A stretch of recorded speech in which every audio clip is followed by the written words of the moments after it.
Spring में maximum compression तभी आएगा जब स्प्रिंग ब्लॉक की टोटल काइनेटिक एनर्जी को एब्जॉर्ब कर लेगी। यानी कि ऐसा कह सकते हैं कि total kinetic energy of the block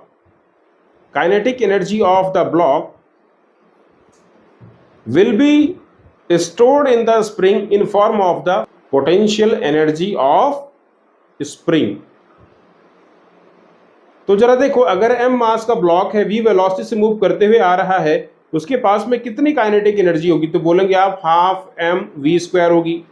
और अगर स्प्रिंग x कंप्रेस हो जाए तो कितना इसके अंदर पोटेंशियल गेन हो जाएगा? Half k x square. अब आप देख लीजिए, ये हाफ से half cancel out, x square equals आप बोलेंगे एम वी स्क्वायर बाई के। या आप कह सकते हैं स्प्रिंग में आने वाला मैक्सिमम कंप्रेशन जो आ रहा है, मैक्स कंप्रेशन, वो क्या होगा? अंडर रूट एम बाई के times of the velocity of this block.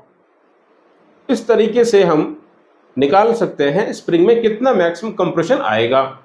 तीसरा केस जरा समझिए कि मान लीजिए कि कोई स्प्रिंग है, हॉरिजॉन्टली प्लेस करी गई है और h हाइट से कोई ब्लॉक किसी इंक्लाइन के अलोंग सरकते हुए नीचे आता है और इस स्प्रिंग से टकराता है। यहाँ पे कोई फ्रिक्शन वगैरह नहीं है, ऐसा मान चलिए, बिल्कुल स्मूथ सरफेस पर वो सरकते हुए नीचे आ रहा है।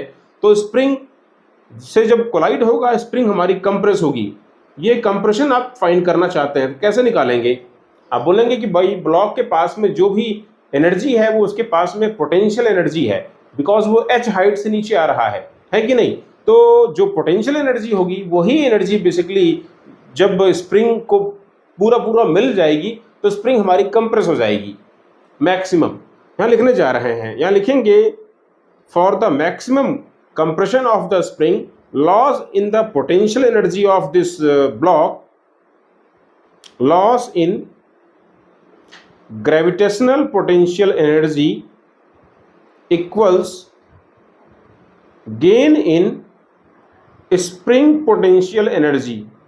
और आपको पता है कि ग्रेविटेशनल पोटेंशियल एनर्जी की वैल्यू लिखी जाती है mgh से। अगर ब्लॉक h हाइट से नीचे आ रहा है, m मास का ब्लॉक, तो mgh होगा। और गेन कितना होगा भाई? तो गेन होने वाला है हाफ के एक्स स्क्वायर। इसको सिंप्लीफाई कर लीजिए तो आप बोलेंगे के x square equals 2 times of m g h. या हम कह सकते हैं कि मैक्सिमम कंप्रेशन जो आ रहा है वो कितना होगा? Under root 2m GH by के। यही इस स्प्रिंग में आने वाला मैक्सिमम कंप्रेशन है।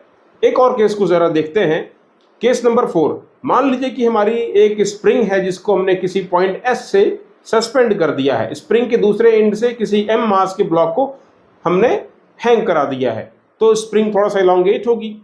मान लेते हैं कि भाई स्प्रिंग x इलोंगेट हो गई है और इक्विलिब्रियम में है। सो एट इक्विलिब्रियम जरा बताएं इसकी शर्त क्या होनी चाहिए? अगर ये इक्विलिब्रियम में है तो वेट mg की वजह से स्प्रिंग में इलोंगेशन आया है, तो किसी भी टाइम पर जब वो इक्विलिब्रियम में है तो जो इतना स्प्रिंग फोर्स डेवलप हुआ है स्प्रिंग में, वो बेसिकली ग्रेविटेशनल फोर्स mg के इक्वल और अपोजिट होना चाहिए।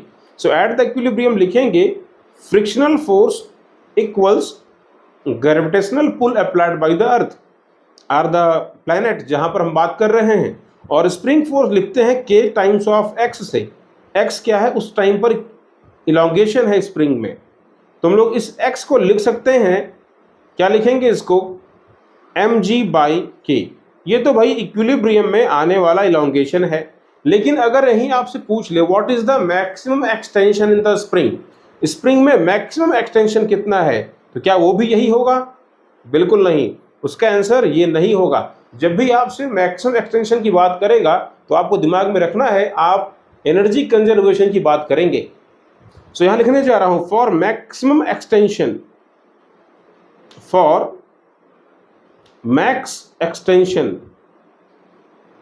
स्प्रिंग मैक्सिमम कितना एक्सटेंड हुई है, अगर हम इसको पता लगाना चाहते हैं तो हम यहां पर एनर्जी कंजर्वेशन को अप्लाई करेंगे। मान लेते हैं कि स्प्रिंग एक्स मैक्सिमम कंप्रेस हो सकती है। ऐसा तब पॉसिबल है कि अगर हम ब्लॉक को ले जाएं और x ऊंचाई से गिरा दें, तो जब ब्लॉक नीचे आएगा तो उस केस में ब्लॉक के पोटेंशियल में लॉस मैक्सिमम कितना होगा, तो बोलेंगे mg(x max), और यही लॉस स्प्रिंग में एनर्जी की फॉर्म में स्टोर होगा, दैट इज द हाफ के एक्स स्क्वायर। इसको सिंप्लीफाई कर लेंगे तो आपको मैक्सिमम कंप्रेशन मिल जाएगा, इसकी वैल्यू हो जाएगी 2mg/k। कुछ इस तरीके से आपको रिजल्ट मिलेगा। देख सकते हैं आप कि स्प्रिंग में आने वाला जो मैक्सिमम इलॉन्गेशन है वो इक्विलिब्रियम के रिस्पेक्ट में डबल है। जब इक्विलिब्रियम में थी तो कितना इलॉन्गेशन था mg/k, और अभी कितना है मैक्सिमम 2mg/k। दोनों में डिफरेंस है। ये कुछ मोटी मोटी बातें जो मैंने आपको बताई थी इसके पहले भी, आप इसको याद रखेंगे।